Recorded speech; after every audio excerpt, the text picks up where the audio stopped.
अयोध्या में भव्य दीपोत्सव की तैयारी है और राम मंदिर में प्राण प्रतिष्ठा के बाद ये पहली दीपावली। हमारे साथ ग्रीष्म त्रिपाठी जी जो यहाँ के मेयर हैं। सर, किस तरह की तैयारियां हैं, किस तरह का हर्ष और उल्लास है?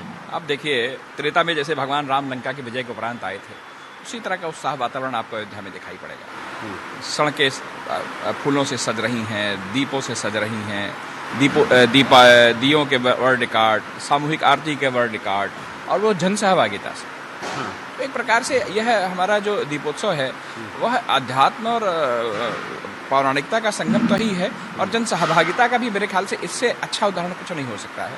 जहाँ 25-25 हज़ार वॉलंटियर दीप जलाते हों, जहाँ 1100 से ज़्यादा लोग, समाज के लोग निकल के सामूहिक आरती करते हों, तो पूरा वातावरण उसी तरह से है कि जैसे जब भगवान राम अयोध्या लौट कर आए थे और लोगों के अंदर उत्साह था, उमंग था, उत्सवधर्मिता थी। उसी तरह की चीज़ें आज अयोध्या में दिखाई पड़ रही हैं और अयोध्या अपना सांस्कृतिक संदेश हर वर्ष देती है कि न्याय पर अन्याय पर जब न्याय की विजय होगी, असत्य पर जब सत्य की विजय होगी, तो पूरी मानवता आगे बढ़कर उसका अभिनंदन करेगी और उसी प्रसन्नता में दिए जलाएगी। अच्छा गिरीश जी, आप पूरे देश भर में घूमते रहते हैं, क्या आपको लगता है देश और दुनिया में आपके जो तमाम लाखों समर्थक हैं वो अयोध्या को एक नई पहचान मिली है? अब अगर कोई कहता है आई एम फ्रॉम इंडिया तो लोग अयोध्या के बारे में क्वेरी करते हैं, जानकारी करते हैं, राम मंदिर आपसे भी लोग पूछते हैं? निसंदेह अयोध्या के प्रति उत्सुकता बढ़ी है और मैं तो सिर्फ उत्सुकता तक सीमित रहने वाले हम लोग नहीं हैं। हमारी एक बड़ी सांस्कृतिक भूमिका है।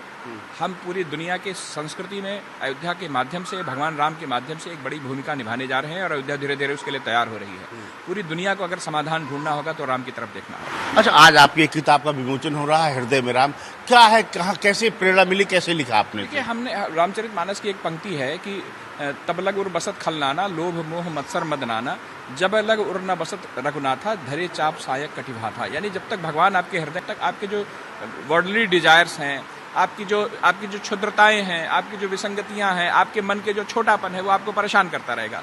लेकिन जिस दिन राम आपके हृदय में आ जाते हैं, आप इन सबसे मुक्ति पा जाते हैं। कहीं ना कहीं ये मुझे पढ़ते पढ़ते मुझे लगा कि ये सारी जो थीम है, इस पे कुछ हमारे जो विचार हैं उसको पंक्तिबद्ध किया जाए और मैंने उसी को टूटी फूटी भाषा में अपने पंक्तिबद्ध करने का प्रयास किया है। मेरे जो भी ऑनलाइन ऑफलाइन प्रवचन होते हैं उसको भी स्क्रिप्ट करके उसको एक पुस्तक फॉर्म में देके लोगों की सेवा में इसलिए देने का प्रयास कर रहा हूँ कि राम को का सिर्फ दर्शन की विषय वस्तु नहीं है, राम हृदयों में आने की विषय वस्तु है और मानवता के हृदय में जब राम पधार जाएंगे, राम जब जिनके हृदय में आ जाएंगे, उनका जीवन कल्याण में हो जाएगा, सुख शांति समृद्धि संपन्नमय हो जाएगा। मुख्यमंत्री जी आज इसका विमोचन करेंगे, या अमेजोन पे भी है उपलब्ध? अभी तो अमेजोन पे नहीं, लेकिन कराएंगे उपलब्ध। जी बहुत बहुत धन्यवाद, आप बहुत व्यस्त हैं, बहुत बहुत धन्यवाद।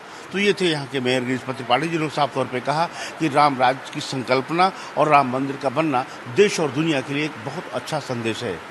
वासुदेव यादव और कैमरामैन पवन के साथ अखिलेश मिश्र, जनतंत्र टीवी, अयोध्या।